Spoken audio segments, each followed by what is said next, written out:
Hello, ladies and gentlemen. Welcome to this session, the first session on the Q&A. And before we go into it, I would like to share that both me and Anand, we are really humbled to see amazing response from all of you. In last 4 to 5 days, we have received 350 plus registrations for our Success Accelerator CISA exam prep examination. So thank you so much, everyone, for this overwhelming response. And this further excites us and motivates us to keep producing a good quality material for you, which will help you in understanding those technical concepts in a much easier manner and clear the CISA exam in the very first attempt. Both of us, me and Anand, we have been receiving various inquiries offline and online, asking some of the fundamental questions around CISA preparation and so on. So we thought of coming live with the Q&A session, and we have received a lot of questions. Anand and I, we have summarized those into 8 to 10 themes, and then next half an hour, 45 minutes, we will share our experience and our suggestions around those thematic areas. So with that, welcome Anand. Thank you so much for organizing this Q&A. And why don't we start with you picking up the first question?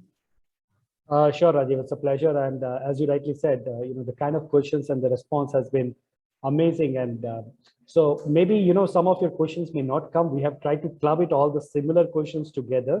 So let me start with the first question without much ado. And then, I would request Rajiv to take the next question, and that's how we can take it forward. So the first question was very interesting. It was more on what is the criteria to enroll for CISA? What are the criteria which are there? And does it require prior audit experience? So the answer to the first part, I would say, is the criteria is simple. I would say you should also understand ISACA has for CISA, they also have a student program. A lot of people don't know. You may be a student actually right now studying your CA, or you may be doing some other courses. You can still register for that. So there is no fixed criteria for that, okay, you should be having it up or you should be a graduate or anything as such. No. Please understand the whole structure of CISA examination is like there is a body of knowledge which you need to acquire. So you can be, I was a student member of ISACA when I joined in something around 2004. And then because fees is less for the student members. So it's always better out there for student members. And you can be a student who can join in, or you can be a professional, any professional with a graduate degree or a postgraduate degree. There is no fixed criteria. You're always welcome to go for this. Is a professional course and it is open for everyone. The second part, which is a very interesting question, do you require to have a prior audit experience? The answer would be no. You may be trying to build a career in this field of information systems audit, and you are most welcome to be a part of this, whole fraternity. I always call this as a fraternity because it's very welcoming and it's a nice, feeling which comes when you're part of this. So there is nothing as such that you need to have it, but yes, there are two differences which all of us should know. Right now, you are preparing for the CISA examination. There is no CISA certification. You get a CISA certification only when you become or you are having some adequate experience. So there is something called as you should have 5 years of experience, but you can always get exemption out there. Let's say, for example, you are a postgraduate, then you get exemption of 2 years. If you have already worked on financial audit for some time, you get 1 year of experience. So there is a full criteria. You can go to isaca.org and list it out. So that is my answers to the question. Over to you, Rajiv. Thanks, Anand. I will pick the second one. So second question is, I have been doing IT audits, both ITAC and ITGC for last few years, but I am not a CISA. And in this case, how CISA would add value in knowledge base? So very good question, very practical question. And all of you who have this doubt in mind, I will share two perspectives why you still should go for CISA. Number one reason is, if you are already doing IT audits, it is quite possible you may not be aware of the entire universe of what all you can do as IT auditor, because you are learning on the job, but you don't carry right now that universe in mind, that what all as an expert IT auditor, what all you can do. When you go for CISA preparation, then you get to know what are those 5 or 6 pillars, knowledge pillars which are there in CISA, and how some of those which you were not aware earlier when you were doing IT audits, how some of those you can go back to your company and apply into the real life. That is one. Second advantage is, just like any other professional field of study, even in case of IS audit, it is very important to keep yourself up to date with what is happening around you. How different technologies, how emerging technologies are reshaping the IS audit area. In that case, CISA is one of the best source. ISACA website is one of the best source to keep you updated with what is happening and how to go about auditing, how to go about setting internal controls around those emerging technology risks. And all those resources comes complementary to you if you are a ISACA member. So that way, so number one, so if I have to summarize, number one, going for CISA helps you understand what else you can do in this space. Number two, it helps you keeping you up to date on what is happening in the space of IS audit. So I highly recommend complementing your practical experience with a CISA type certification as well. So Anand, over to you for the next one, please.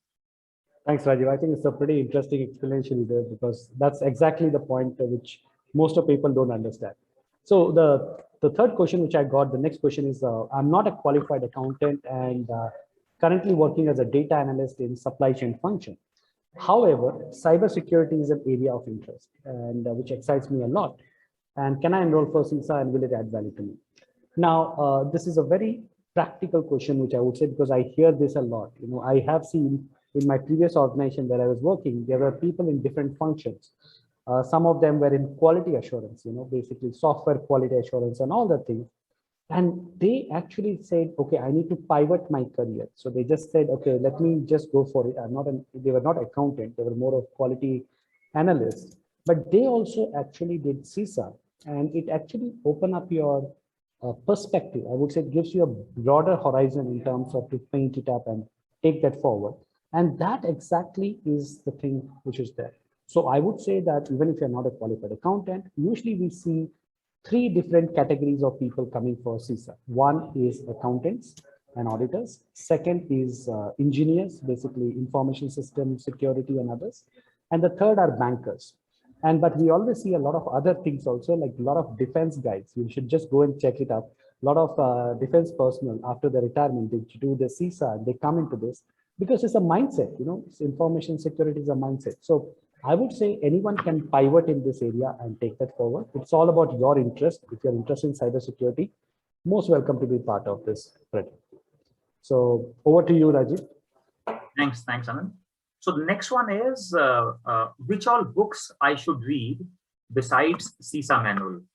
So I would say keep 3 sources available to you. Number one, start with the Success Accelerator CISA videos, because between Anand and me, we both are trying to ensure that many of these complex topics, we are trying to simplify for you. After that, you read CISA manual, because many times it is very, very comprehensive in terms of explanations. And many times a lot of questions come from tricky questions come from those detailed explanations which are there in CISA manual. Third source is Google. In case, there is some concept which is not in our videos and somehow you're not able to, appreciate that concept from CISA manual, go to Google, study some of the easier version of it, and then come back to CISA manual. But I strongly recommend sticking to CISA manual as far as the comprehensiveness of the coverage is concerned. Otherwise, you are free to, read anything additional. There are tons of sources available, even if you Google. But I would not recommend, buying too many books around it. Keep it simple: video plus CISA manual plus Google. That would be my suggestion, my practical experience around this. Yeah, Anand, over to you for the next one.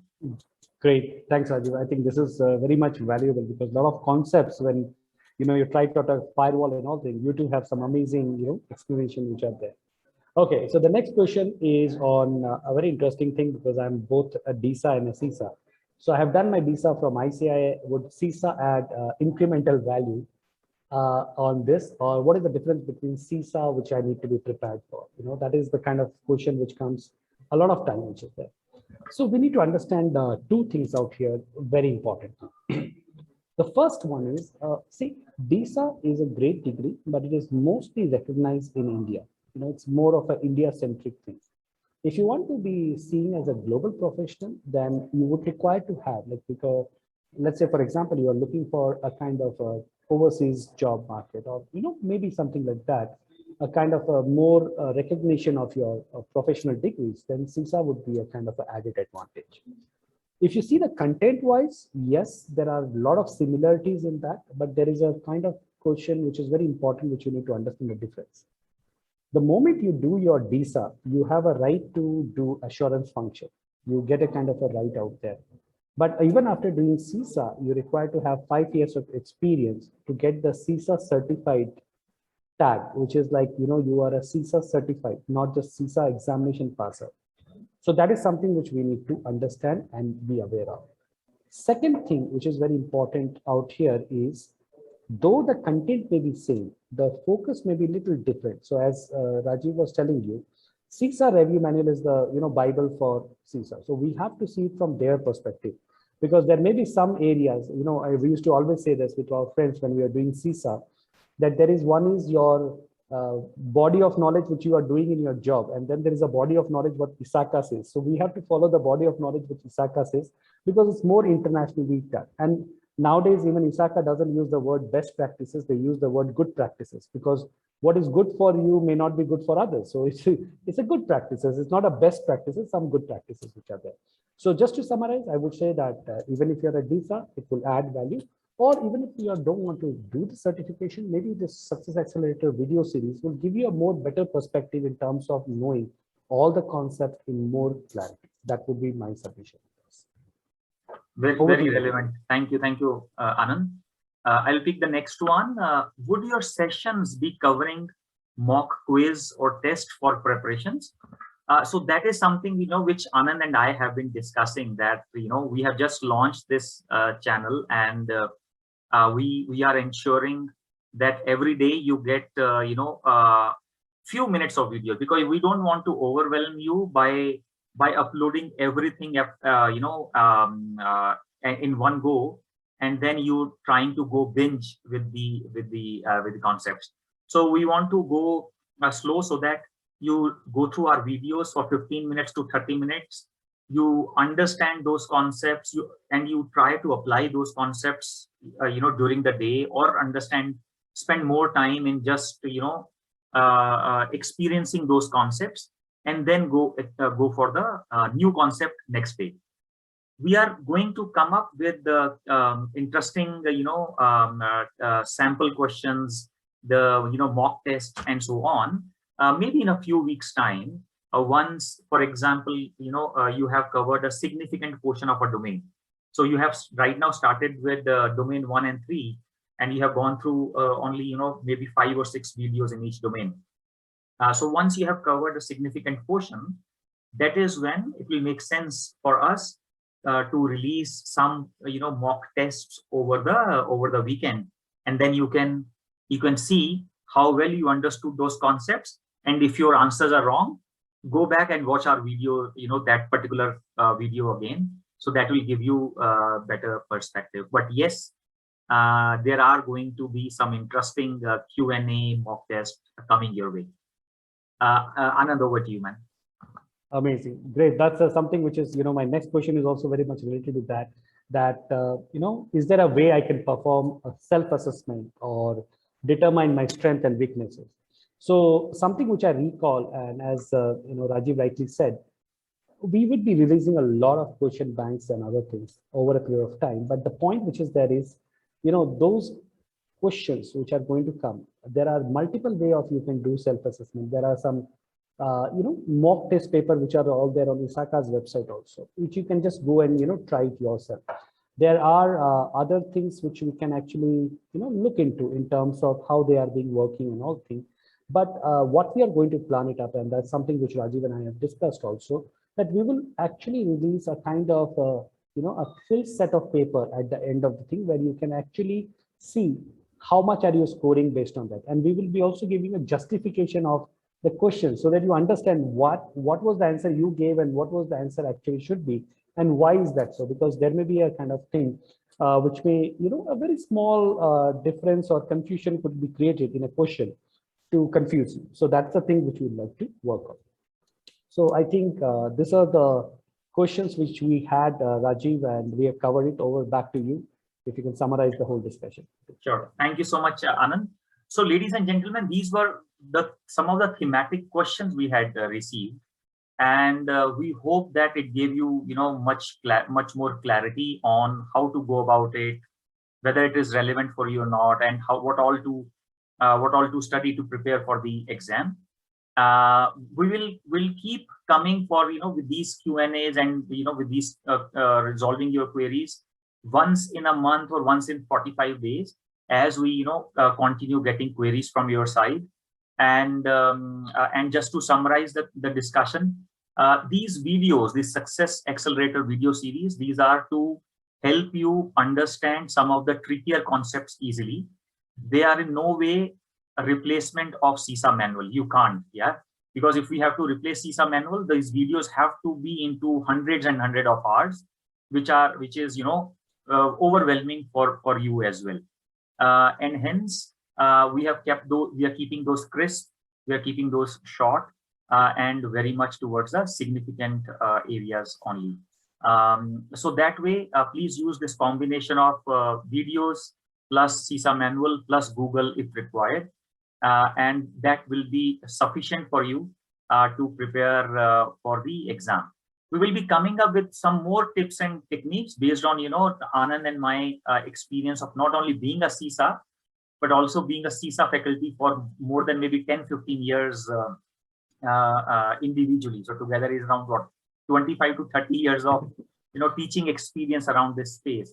So as we work together, as you keep going through our videos, we will keep sharing some more tips, tricks as well in this journey of you becoming CISA experts. So with that, thank you so much, Anand, for coming up. Thank you, Rajiv. Quick Q&A session, and all the best wishes to all of you for your fantastic learning experience with us. Thank you.